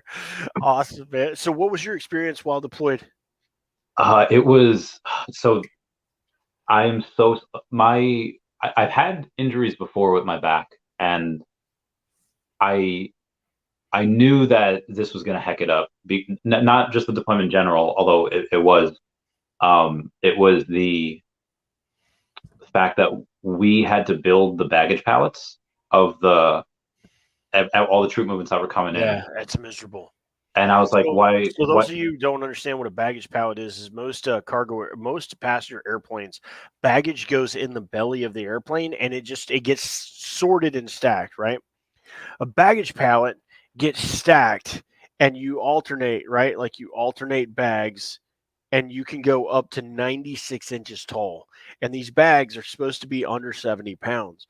But when Army mob out, they're all their shit's in that bag, It's like and over it's 100 pounds. 75, 80 pounds, 100 pounds, and you stacking this as, I mean, you're throwing bags all day, just picking them up and just stacking them 96 inches tall. And when you're deployed, it's a 12-hour day. So It's like a little, yeah. I mean, it's scheduled for 12 hours because we were from 12 to we're from midnight to 12, but you had to be there, minimum 15 minutes early, and then you're saying like at least 15 minutes, not a half hour oh later. yeah, don't get caught on an airplane to shift change too, because your ass is downloading that. You're gonna somebody else has got to go do some shit, right? You're eating that extra hour, right? So you're a 13-hour day guaranteed. Yeah. So I'm, and at this time I decided, okay, what I hear is that you need to get on a schedule and you need to stick to that schedule or else you're gonna like lose your mind. So like, okay, so I was eating, I left at 173 and I came back at 196 and Damn. I was eating 18 eggs a day. I was eating like 2 cups of vegetables. My God. I worked for it. And because I thought okay, Was that the year you went to Comic Con as Bane? yes. Nice. I remember you telling me that in the gym. You're like, I'm trying to go to Comic Con as Bane. I was like, wow, good for you, man. I did it a couple times. And then yeah, I think one of the days there, it was like the hottest day in like recorded history. It was like 130 degrees. And I was like, oh. Dude, it's a whole different level of hot when you get that high, right? Yeah. It's insane. Some of the other things that I did, like I think I gotten coined from one of the reservists, like captains or colonels, whatever, at McGuire for helping do a lot of the training. Like, okay, Yeah. train them on the baggage conveyor belt and a bunch of other things. And those happen to be the people that I was deployed with. So that was actually really fun. They like the reserve unit from where I was at. So I had a few good friends there. But also in conjunction with that, there was another our master sergeant and our captain was also reserves, and it was a never before had I had to work under people that didn't know the job. hit or miss, man. You get a good reserve crew who tell you they don't know what they need or don't know what they don't know, and then they just support you. And then you have other groups of reserves who don't know what they don't know, and they don't want to be told because they don't want to be humble. Yeah. Yeah. So the all of the workers there, there was a crew from McGuire, then there was a crew from Salt Lake City and Utah, Yep. wherever their base is, and then they were all great. There was just one dude that I mean, and I'm thankful there was only one person that just didn't want to work. Was just straight up lazy, just like okay, whatever. Everyone else was great. But it just happened to be the master sergeant and the captain that, and they were fairly indifferent. I wouldn't say good or bad. I think it was just like for the most part they kind of let us kind of do our thing. Right. But every now and then I was like, I don't know, like we had like 3 aircraft on the ground. I had to go mobile and like, hey, is now a good time to talk? I was like, Yeah. What does go mobile mean? Tell everybody that. so when you're at dispatch and you have to, there was such a stickler for notes of so dispatch is okay. You have an aircraft coming down on the ground with passengers on it. You have certain vehicles out, and you have to know where everyone is which, and you have to type down everything that's going on, kind of like a private investigator does. Subject is at the house, whatever. You have to put 95 packs uploaded and where the baggage pallets are at. So when you go mobile, it means that there's not enough people on the flight line or building the baggage pallets or driving buses where I have to take my CAC out of the computer and then I have to go and do one of those things, drive a forklift or do wherever. So that's what go mobile means. Just be not at the computer. It's like when in hockey when the goalie comes out and they Yes. sub in. Every single person is available working right now. You don't have any extra. Yeah. So Omi Panda says, guess hydrate is a common word out there. I want to share this. So Omi, this is on the stall of every deployment bathroom. This tells you what the color of your urine is supposed to look like. And if you get to number 3, you need to start drinking extra water. Yeah. Number 4 and number 5 feel like you're pissing peanut butter, by the way. Just saying, if it's ever gotten that far. You remember those? Whoa, that's cool. Yeah, I think they actually had them. I think they might have had them in tech school as well. Oh, really? Yeah, but yeah, definitely in. Oh, I don't know. So the dudes that cleaned the dude that cleaned our porta potties, something happened to them. I don't know what, and they just didn't show up for like a week. They went on And strike? I think they got kidnapped, and No. Are they you came back serious? and they were all beat up. So like I don't know what happened, but they came back like with marks on their faces, and during that time, it was fine for a couple of days because we could still we could still get napkins whatever from the DFAC. But I think it was a whole bunch of things because we ran out of napkins, we ran out of toilet paper. People were opening up MREs to get the little napkin inside so they could wipe, and you couldn't go in the porta potties anymore because we had one army movement of like 200 people, and then they all just got blown to crap. It was all filled up to Yeah, the yeah. brim. So people were just going out into the desert in the sand and just burying their poop. That's horrible, man. Yeah, it was wild. And I did not meet that person. I don't think. Oh, wait. Is he a civilian at McGuire? No, no, Okay, he's a never mind. military. So me and him deployed together to Kabul, and I say that as so the unfortunate truth in a deployed location is that the U.S. contracts out certain things to be done, and that gets subcontracted out, and then there are these people who are from other countries, like we call them other country nationals, OCNs. And they're just trying to do a job, man, get paid. And so what you're talking about, these guys that got kidnapped or got beat up and then came back to work.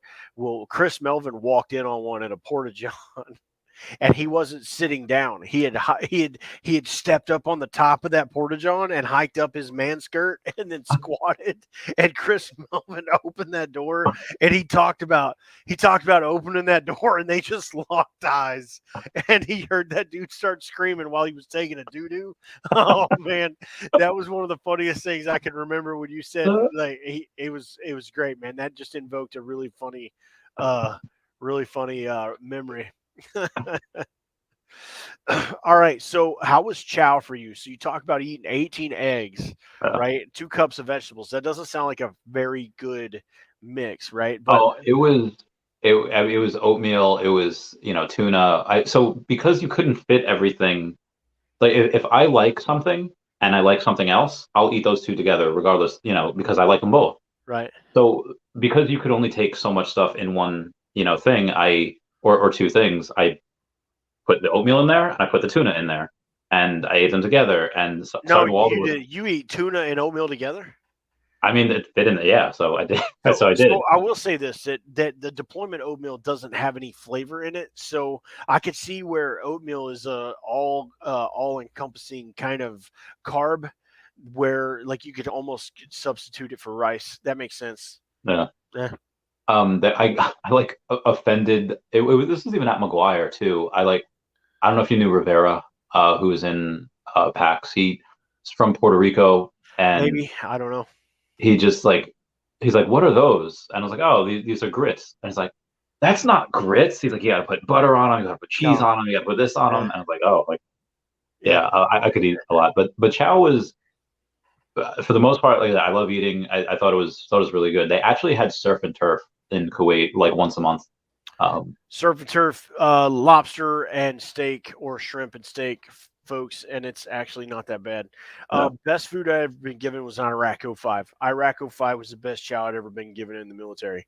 Like anything I wanted, I got. It's like lobster tails, shrimp, steaks, burgers.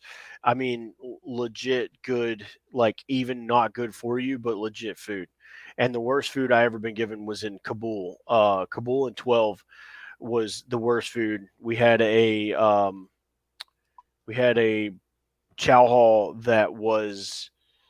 uh that was contracted out by the Brits, and so it was like a British menu, but so all of the OCNs, other country nationals, are mainly from Pakistan and India, and they're trying to cook British style food, and it just didn't go over well. So it was like cold baked beans and stewed tomatoes and like Uh, weird. Yeah, it was the worst food I'd ever been given. I lost a lot of weight on that deployment. Like I was eating ramen and tuna every night for dinner, and when you start mixing like whippets, like cheese whippets, in with your ramen and tuna just to get a different flavor, it gets bad. Cool, man. So we're at an hour 26. I know you said that you just go for 6 hours. You go as long as you want. however long you want. But so I guess now we're post Air Force. How long? So you separated in 18 then? 2016. So in 16. 2012, 2016 is So you 4 years. separated 16. And I know I mean most of the folks here are probably here because you talk about A lot of crypto, a lot of yeah. investing. Yeah. Yeah. So I know that after you make your millions, you're going to invest in animal centers and stuff like that. So where are you starting at? Where are you going to go? Where's the first Randy Chavez, Randy Land animal center?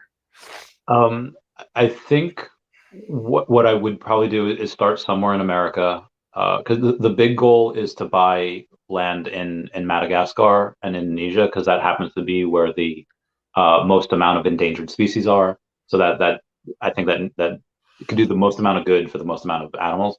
Mm, But if I go into it like really cold, and maybe I go and say, okay, I spent maybe $80,000 here when I only had to spend $20,000 because these things are, okay. mm, Um, I'd start in America first to kind of, apply for grants, but whatever, but have my bankroll in order to do that. It would be in the places that still in America that still have kill shelters, like, oh, we don't have enough room, we have to euthanize.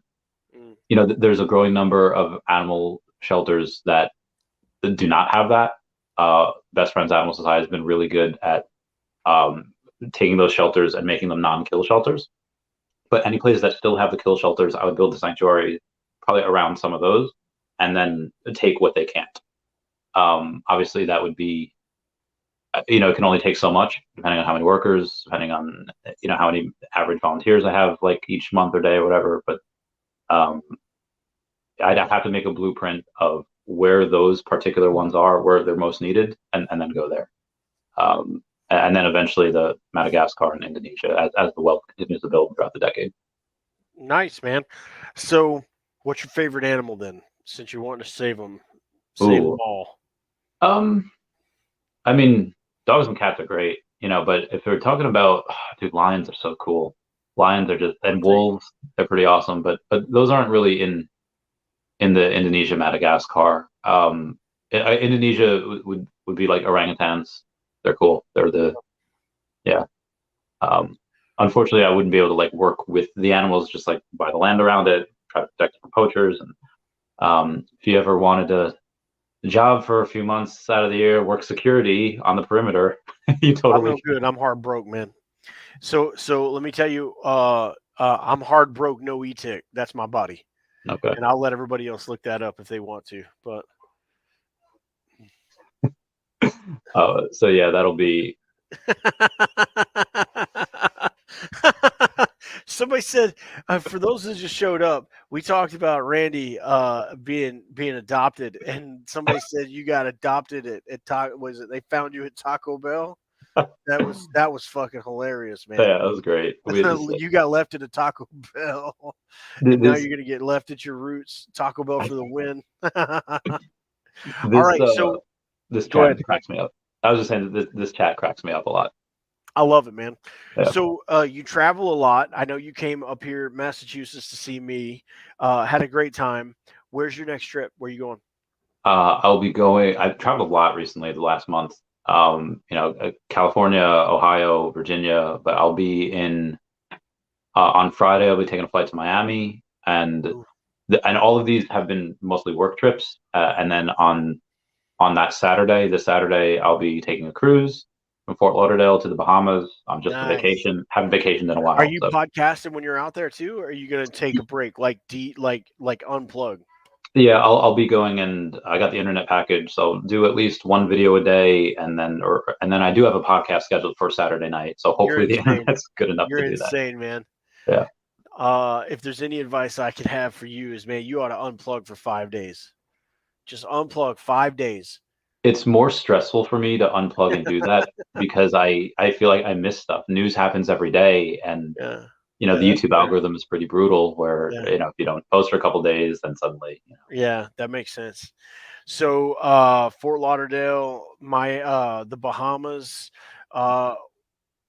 What's the bucket list trip? Where you going to one of these days that you can't wait to get to? Like the number one bucket list trip that you want to take? Ooh. So I do Euro trips a lot, or like every other year, before COVID. Have you been to Japan? No, actually, with me and my friend Brittany, where she's going on the cruise with me, what we're gonna do is we're both really into Pokemon, and Pokemon each year, they go to like either New York or London for this thing called Worlds, and that's their world tournament. And next year it's in Japan. So explain to me a world tournament really fast. Sure. Because I am not a Pokemon dude. I got a kid up there that I try to understand it when he talks, but I can't keep up. So yeah, so there's a trading card game, and you get a card, you play a card game, and whoever's really, really good at it at all these tournaments, if they win a lot, they can get invited to Worlds. And then they go and they compete, and they get special cards that are only handed out there. They get cash prizes. It's a big event in the Pokemon. It's called World. Yeah, it's a world event. That's awesome. So I'll tell you, I made a deal with my oldest son who likes to travel. He really enjoys it, and me and him were planning on going to see the Great Wall of China whenever he graduates high school, but I don't know if that's going to happen. But other than that, I think Japan or Australia or New Zealand, one of those countries on that side of the planet is where I'm going that's my bucket list, right? So cool. Hey, Australia scares me. Why is that? All the shit that can kill you? Yeah. Yeah, dude, I hope to be one day big enough to interview How Ridiculous. Those guys are one of my favorite podcasts and video YouTube channels, but I'll check them out. Hey, so Randy, I really want to thank you letting me have some time to just work through this format and what it looks like. I hope your audience here enjoyed it. I see one person said they like this back and forth, but you've been super kind and given me the opportunity to work through what an interview on what I would like to do is going to look like. And when my channel launches, I'll shoot you the info, and I would be blessed for you to share that info with the rest of your group here. So you want to take some questions? Anybody from the audience for the next let's say 2 minutes? Let's just ask me anything. AMA. Yeah, we'll do an AMA for the peeps that are here. Yeah, I'm gonna go get a beer real quick. I'm gonna top off. Sure, sure. I'll So it says, "Thanks, homie. Love the stories." I'm glad that he liked the stories, right? Like I'm assuming it's a he, but I'm glad they enjoyed the stories. I'll be right back. yeah, sure. Uh, so yeah, I had talked to JB Lewis about Omi. I think he had got. So I'll ask him when he comes back if he has any, or at least had downloaded the VV app. So I was right. So in my what I'm doing in over the next couple weeks, I'm starting with VV, the company I cover a lot, is moving into the Asian territories. They're about to market there, and I'm interviewing a bunch of relevant Japanese, whether they're pop stars or in a band or they're actresses. So that'll be really fun. And we had talked about it. We talked about you buying Omi as well. Yeah. Have did you ever get the chance to buy Omi? Hold on one second. Yeah, sure. Hey, what did you say? Randy says, "Happy birthday." He remembered it's your birthday. She said the same to you because yours is coming, right? Mm-hmm. Yeah. Do you care if everybody knows? Oh yeah, the You 15th. like, yeah, 15th. I was gonna Yeah, say 17th. I was close. yeah. Pretty So close. that's what I'm going on the cruise for. Nice. Yeah, Brittany's birthday was yesterday, and Is she prior military? Is she somebody no, no, you're rooming with? no. She's just a friend, just a homie, in the BB fam. But yeah, did you ever get Omi? If you haven't, now's a really good time to buy. You want to hear the story? Sure. Okay, so as soon as a question pops up, we'll take a question. But so here's the story. I talked a little bit about it. My grandfather, super influential person in my life. Um, what style of beer? Tron. So I am not even ashamed about it.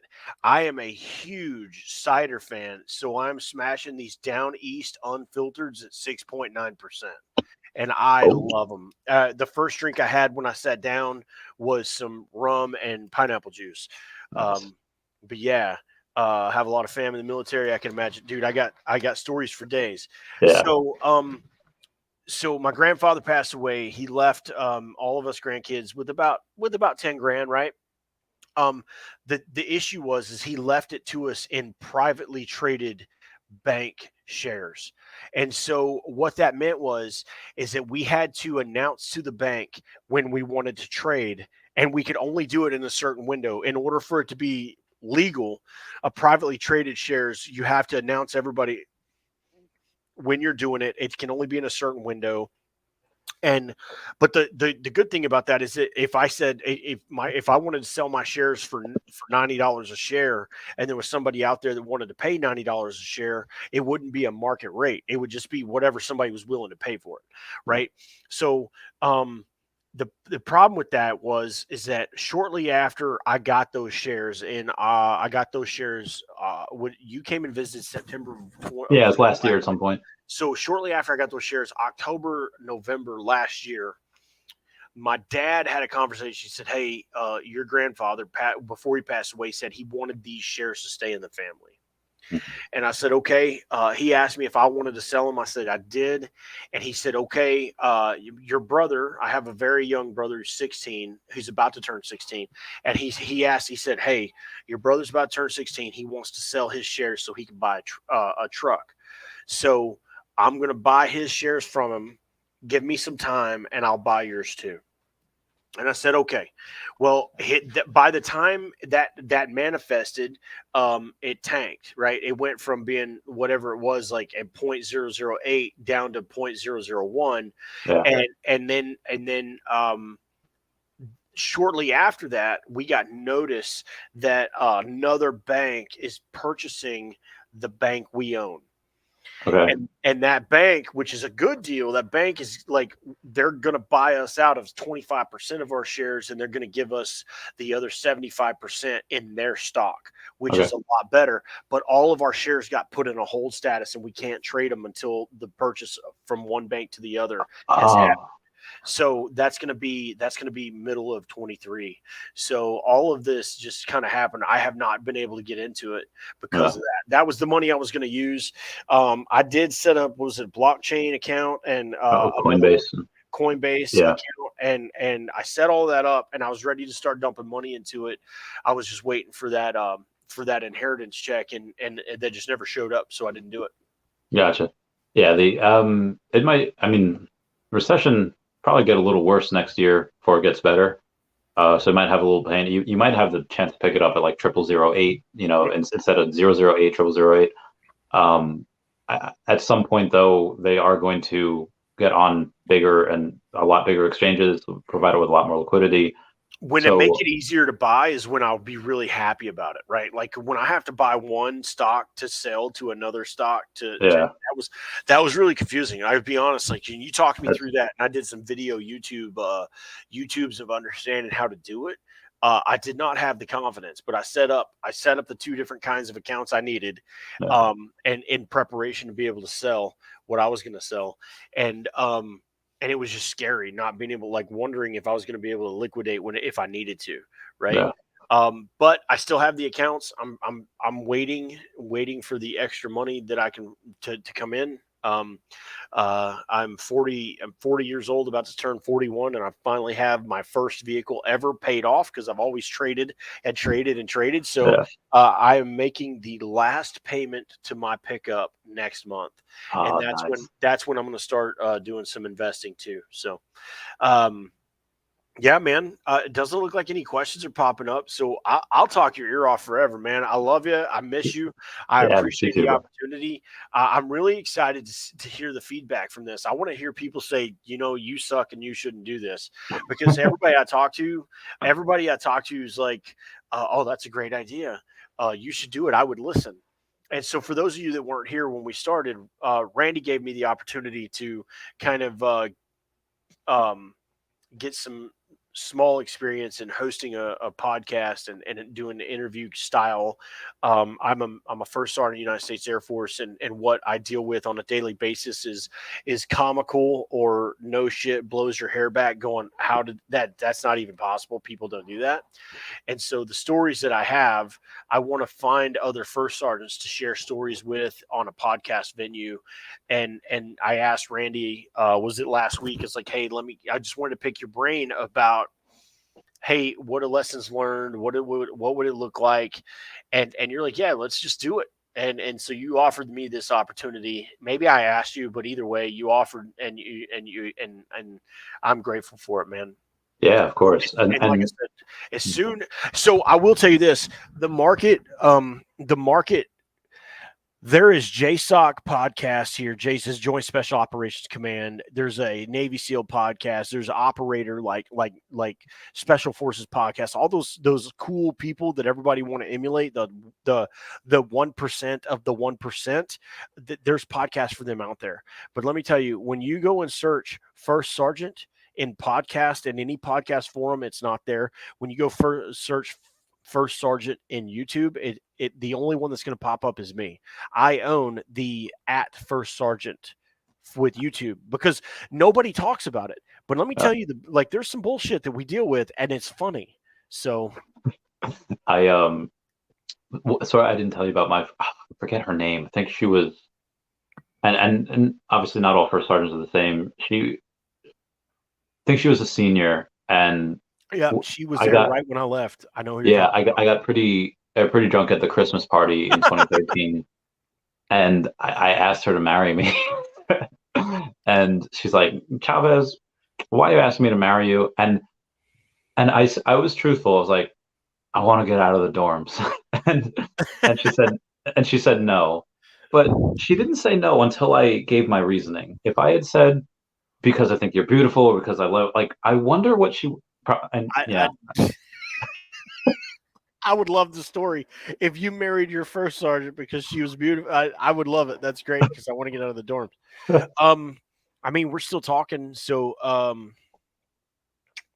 let's see. Crazy story that can happen quick.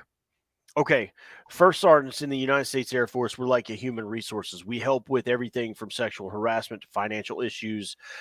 We also help with to help get some folks mental health support, right? And so my very first phone call I remember showing up to as a first sergeant, right? Like the first phone call I got 6:45 in the morning on a Sunday on a Monday, like the first duty day I had the cell phone.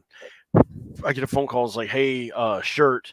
So nickname for a first sergeant in the Army and the Air Force is Shirt. Hey, Shirt. Airman John cut himself. Okay, Like, why the fuck are you calling me, man? What what do you mean cut himself? Is he okay? Well, yeah, he's okay. And I'm like, all right, well, take him to the hospital. And they're like, yeah, but I'm like, is he patched up? And I'm like, yeah, well, we got him patched up. I'm like, okay, so why are you calling me, man? What's going on? So Airman John and I will and my podcast, I plan on calling every airman, every male airman will be John, and every female airman will be Jane. But Airman John in this situation, his significant other left him, not because she didn't want to be with him anymore. She just didn't want to be in the state that he was in, like the territorial state, like in the United States that he was in. And so she said, "I'm going back home, and when you get done, I'll be here." Right? He was in so much emotional distress that he would drink himself into a complete like blackout, and he was dragging his knife across his chest to release the emotional pain, right? oh, God. And he didn't want to hurt. He didn't want to kill himself, right? Like he Yeah, didn't say he was suicidal. He didn't say he wanted to hurt somebody else. Just that way to release that emotional damage that he had, that emotional stress he had going on. He was in the mirror watching him just drag his Leatherman across his chest, his knife. Jesus. Yeah, get him. Go and pick him up. I pick him up, take him to his house to get some clothes. And I noticed that there was a liquor store on his dinner table. Like it was probably a dinner table set for four, but there was probably 35 liquor bottles, like handles, Oh, on his table. And all different levels of consumption throughout them, right? Like vodka, rum, tequila, whiskey, and then there was beer cans all over the floor. He had a little dog. The apartment smelled like shit. Um, and I was like, "Hey, man, like, when's the last time you ate?" And he just kind of looked at me like a zombie, and he's like, I don't know, maybe 2 days ago." oof. So I just took him to breakfast, and I was like, "Let's go. Let's talk about it, man. What's on your mind?" So there was we had to I had to take him to our behavioral health clinic on base, right? But before they opened, I was like, let's just go get something to eat, man. Sit down and talk. And he just started talking about how his wife wasn't happy and she left. She just up and left. Like, and it was weird, like this situation that I've never heard of, right? She just didn't want to be with him in that location. It wasn't about not being with him ever. And so he just started drinking and stopped eating. And he stopped drinking just long enough to get in the car, drive to work, and then go home and start drinking again. And that was about 3 weeks of that until he finally just got to the point where he cut himself, and then he went to a behavioral health hospital.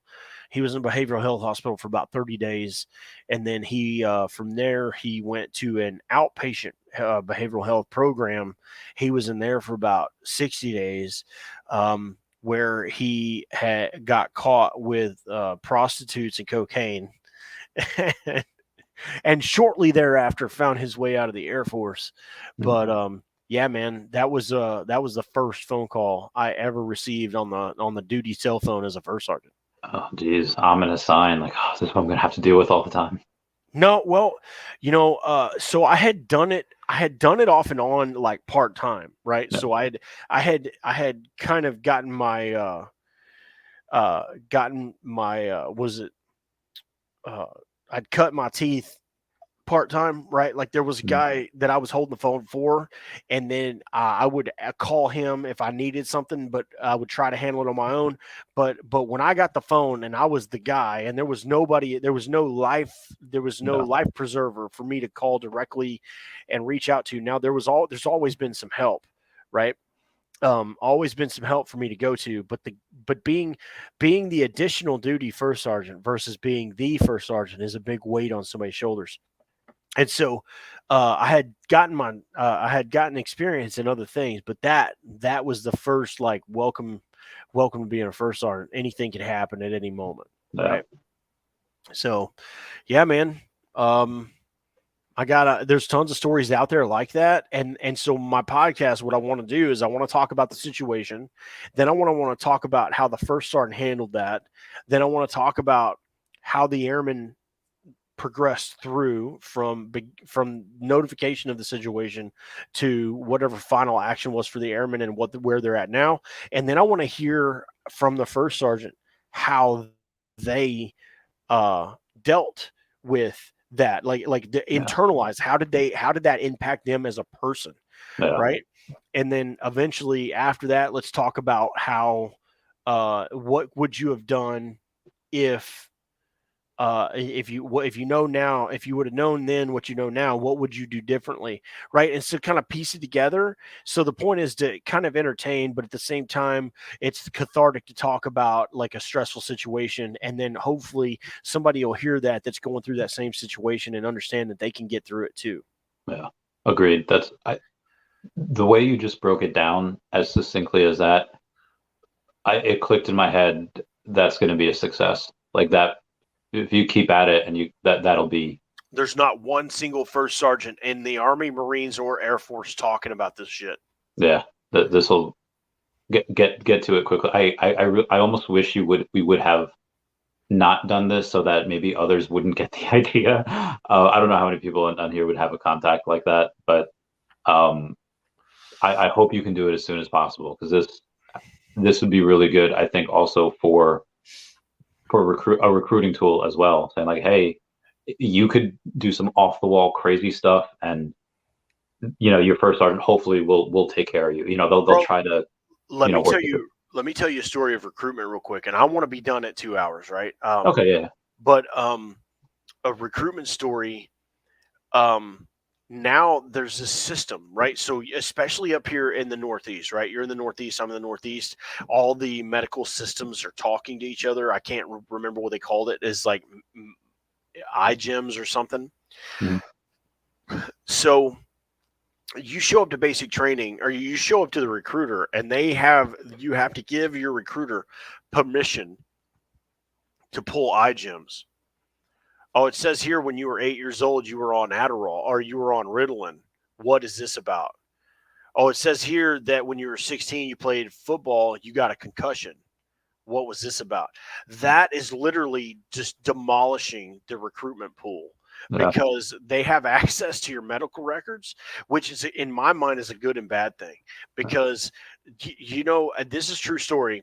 They'll check your dexterity. They'll watch you walk in your underwear, and they'll check your butthole in basic, but they don't check your head, right? Yeah.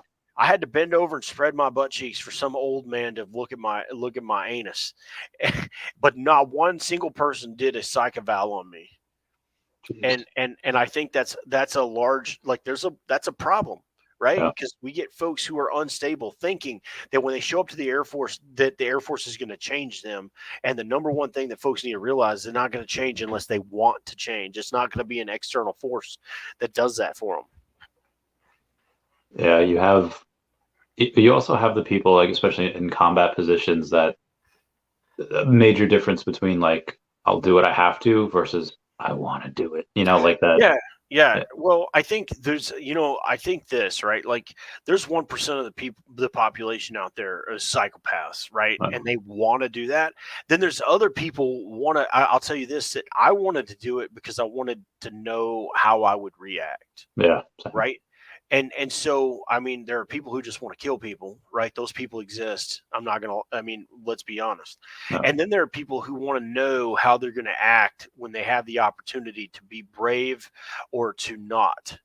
right? To face an adverse situation or not face that, and I think that the difference can be found in the behavior, right? I want to do that because I'm willing and capable versus I want to do that because I think it'd be fun to shoot somebody, right? Yeah. So that's just my opinion. Yeah. No, it's I can't wait for your podcast to start or anything. I appreciate that, man. I while we were talking, I don't want to say his name, but will you and I be able to talk when you cancel this? Yeah. I'll end the broadcast, and then the Okay. broadcast will be ended live, and we can talk off camera. Okay, I'll send his. So the person I'm communicating with in my career field, you know him, and and I just got word that we're talking tomorrow about my future. So my goal is in the next 6 weeks, right? I want by January 10th, I want to be able to push my first episode. Okay. I think I'm going to have to do it kind of like this until I get enough equipment to have somebody in the room, Yeah. but to be able to do this and then kind of cut back and forth and edit it, because I want to spend a little more time on editing and music and stuff like that. And so I'll know by the end of the month if the career field is going to back me on it, and then we'll go from there.